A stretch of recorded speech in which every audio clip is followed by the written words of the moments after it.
Greetings! Welcome to my channel. I'm Adam W. Rodriguez, and I am your host here at The Art of AWR. I'm going to be doing a July review. I've seen other folks doing this on Booktube. I think it's pretty cool. I think it's a good way to do content, and I think it's a good way to talk about books that I've read this month that I have decided not to do full reviews on. I think it's a cool way to just make observations and recommendations in short form with several books. So yeah, I think we should get started. I'm kind of excited about doing this. But before we begin, I would like to invite you to subscribe to my channel. I am a professional performer and professional visual artist as well. If you like the idea of a guy who's been in the arts and entertainment industry for 30 some odd years, doing recommendations and reviews and making observations about art and literature in general, please subscribe to the channel, like this video, and then hit that bell so that you can get updates every time a new video drops. So, cool. Spoiler alerts, spoiler alerts, spoiler alerts. I think I'm going to make my monthly reviews spoiler heavy. So that means that my actual reviews that I do separate per book are going to be spoiler free, but when I do my monthly reviews, the spoilers that I'm trying to avoid in my reviews are going to be here in my monthly review. Cool?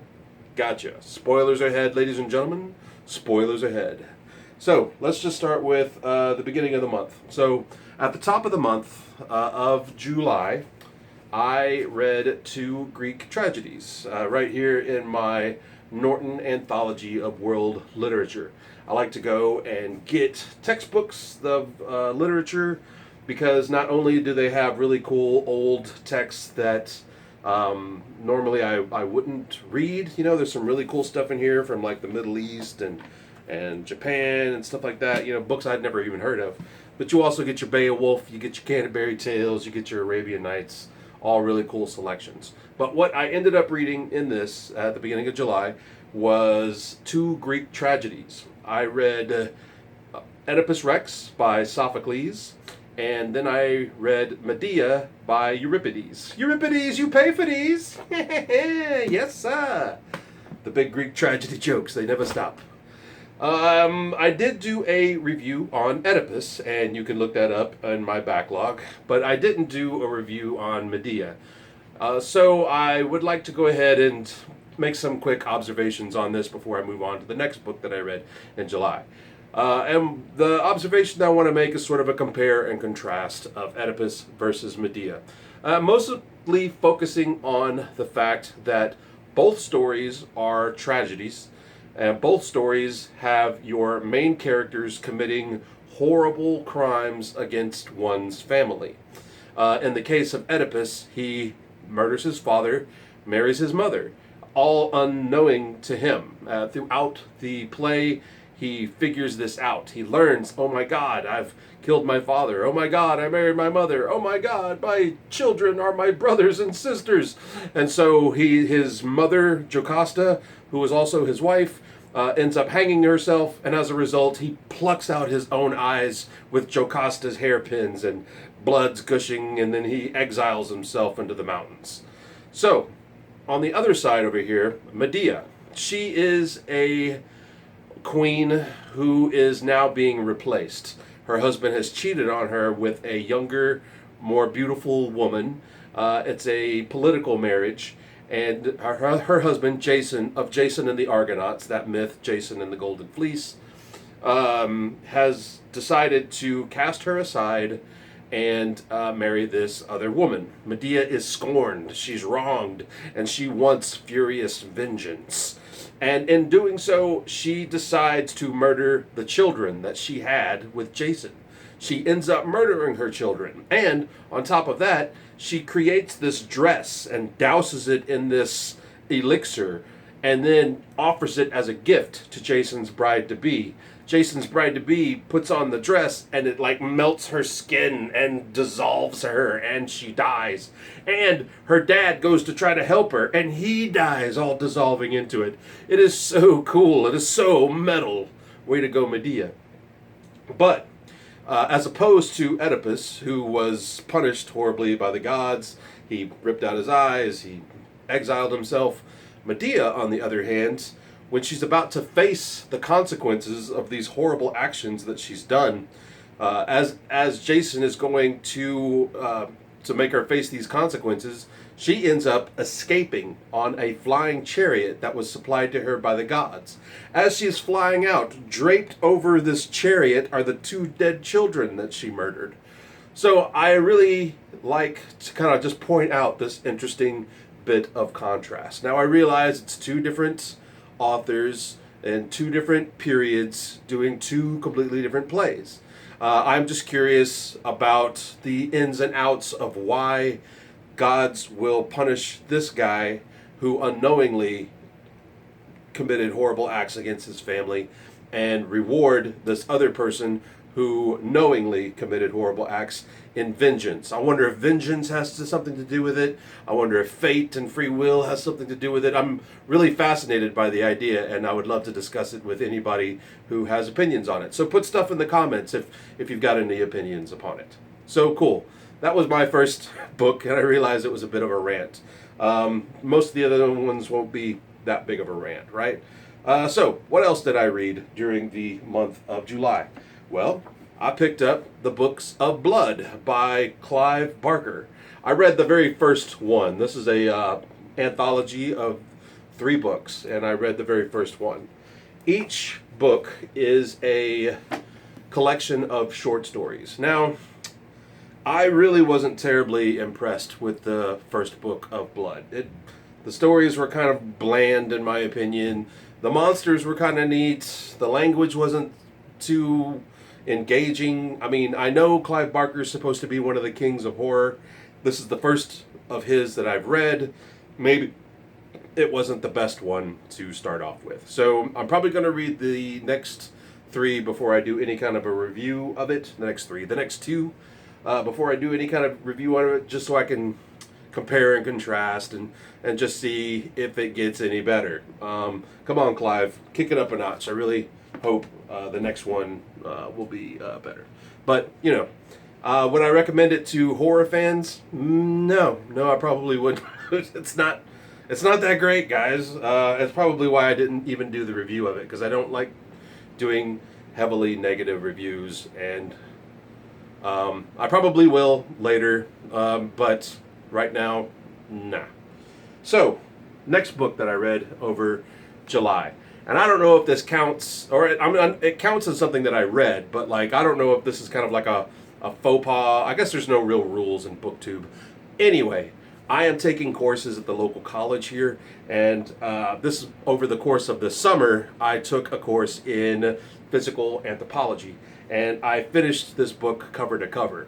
Anthropology is my major, so I know that some college textbooks you don't read them cover to cover, but the ones that are part of my actual major, I feel compelled to read every bit of the book. It was really, really cool.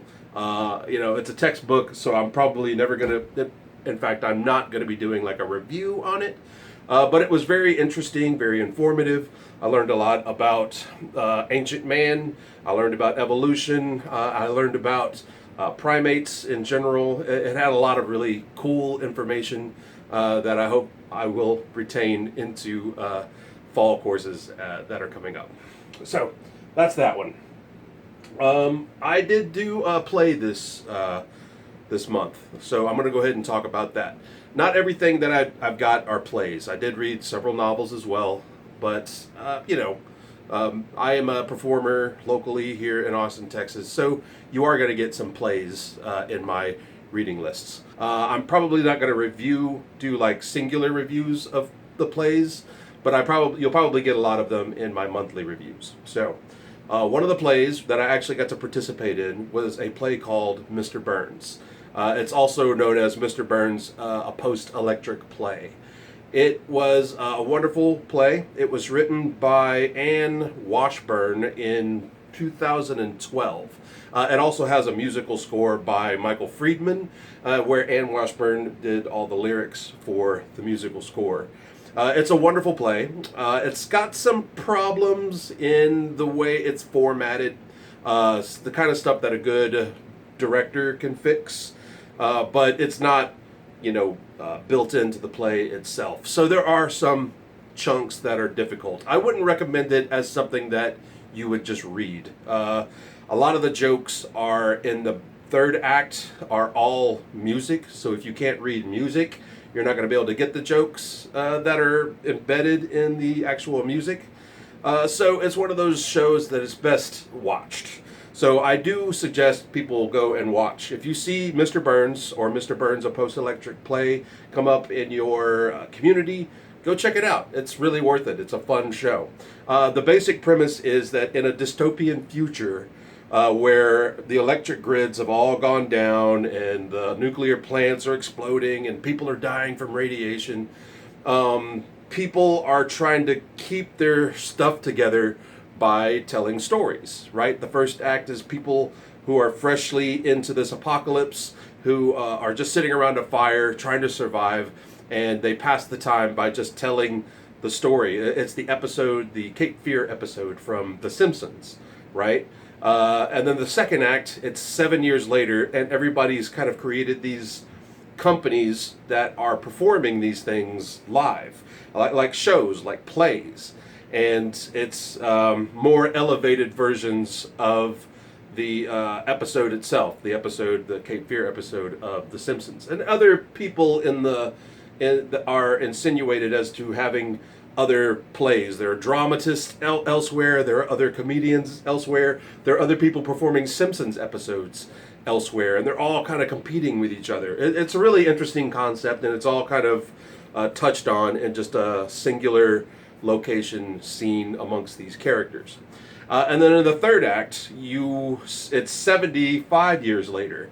So all the characters from the first two acts have long died, and now we're in this future where the Simpsons episode, this particular episode, has elevated to highbrow literature. It's basically Matt Groening of The Simpsons has become William Shakespeare. It's really interesting, and it turns into this really fun opera that is performed, and you get a lot of this iconography from The Simpsons all throughout it. So that being said, I think people should watch it. It's a difficult read, like I said, so it's better seen than read. Awesome, awesome, awesome. Another play that I did watch this month, and I got to reconnect with the script itself, is a play called Picasso at the Lapin Agile. My French is absolutely horrible. It's total dog shit, so I'm probably not pronouncing that right. But Picasso at the Lapin Agile was written by Steve Martin. Yes, that Steve Martin. The guy who played the jerk, the guy from Murders Only in the Building, which is going on right now and I'm quite enjoying. Yes, that's Steve Martin. He wrote this play in 1993. This is a play that I think people can just read and not see the performance, although I do suggest anybody going and seeing the performance. I am going to do a few spoilers here talking about it. It's about Pablo Picasso and Albert Einstein meeting at this random bar in Paris, and it's mostly talking heads. It's a lot of observational humor. It totally reeks of Steve Martin's kind of signature charm and weirdness. Normally, I don't like plays that are mostly people sitting around talking and making observations, but because it has this very specific Steve Martin vibe, it's wonderful and easy to read and easy to watch. It's really cool. It's full of random characters and ideas, and Elvis even shows up later on. So you actually have like Elvis, Einstein, and Pablo Picasso sitting in the same place. It's a really cool and fun play. I suggest anybody to read it and watch it in your local community theaters. Go support local community theater, guys. Yeah, it's good for you. It's culture. It's good for the brain. Awesome. So that's all the plays that I've watched in July, and that's all the plays that I'm going to review here in my July review. So, other novels that I read. I did read The Lies of Locke Lamora. I did do a review for this. That one's in my backlog. I will talk spoilers, though, in this.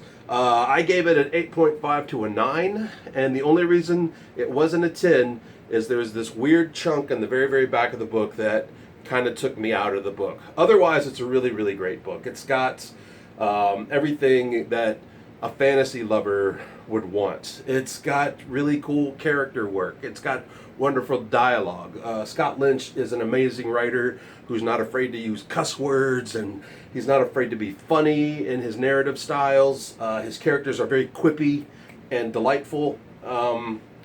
It's very much like Fritz Leiber's Grey Mouser and Fafner and the Grey Mouser, you know, all those kind of tales from Loch. It's got that kind of urban adventure feel. But the thing that took me out of the book was at the very end, spoiler alert, you guys, there's this part where Locke is given a decision between two things, right?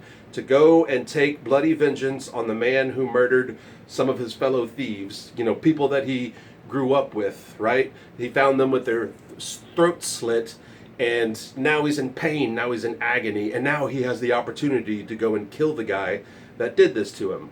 Or, on the other hand, over here, he can save these jerk noblemen who are in this high tower from being killed, right? Because they're about to kill like a whole bunch of people over here. So what happens is Locke Lamora decides to go and save all these nobles. And I found it kind of strange because the whole book is them trying to reinforce his sort of amoralness. You know what I mean? He's a guy that's not afraid to be a bad person. So he decides to go and save these guys instead of taking bloody revenge.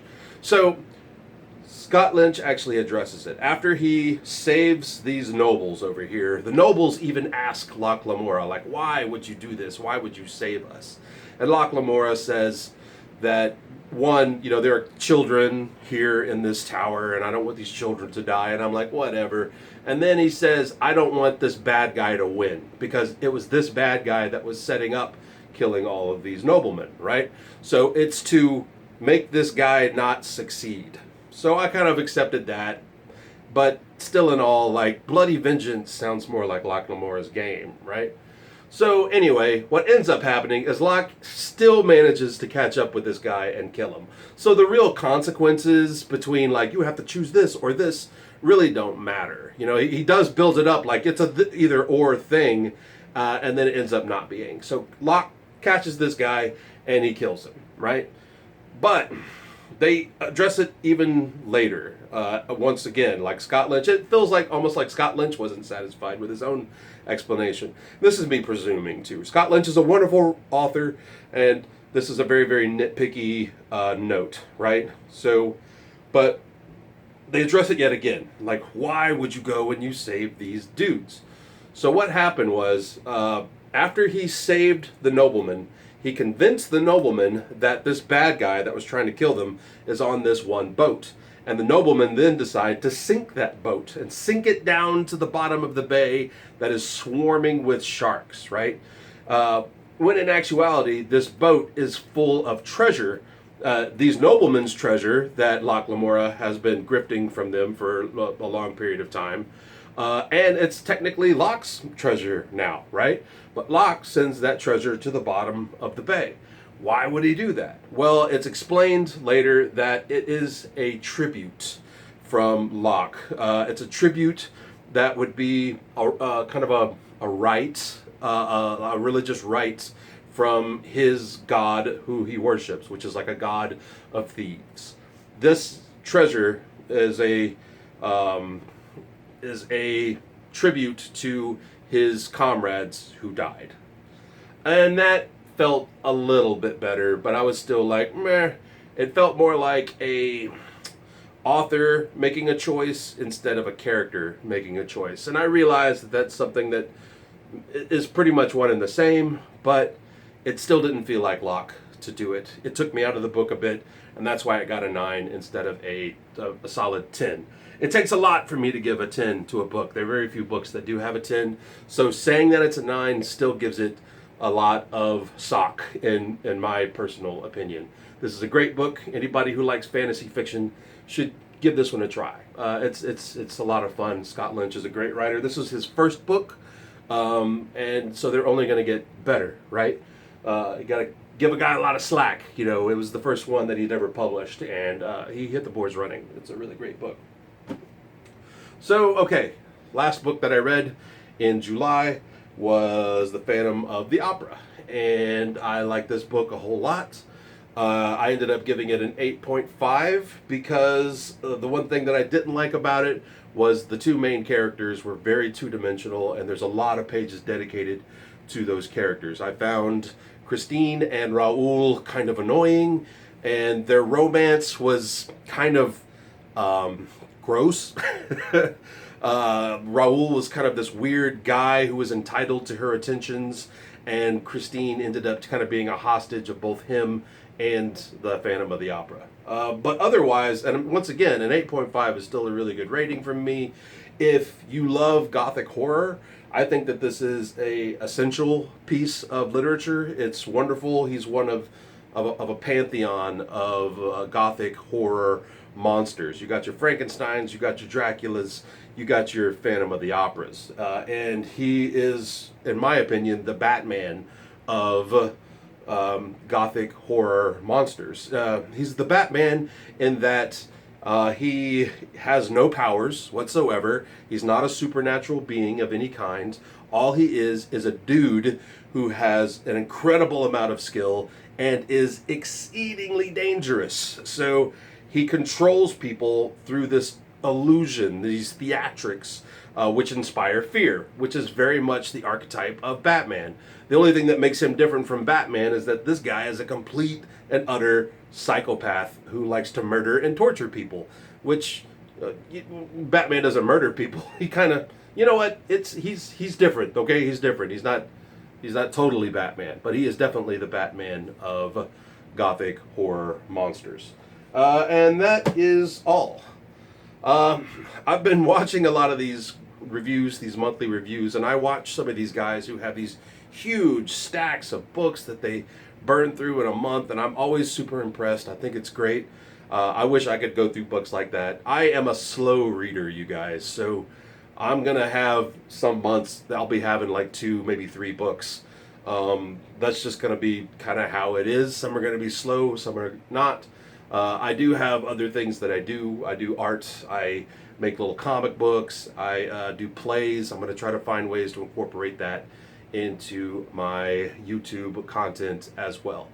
But I'm looking forward to the coming month. I've already started a book for that.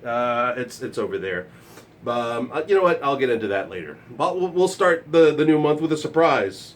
You'll love the surprise. I'll start with a review. Anyway, thank you for watching. This was my July review. I hope you enjoyed, and I will see you next time. Later, guys.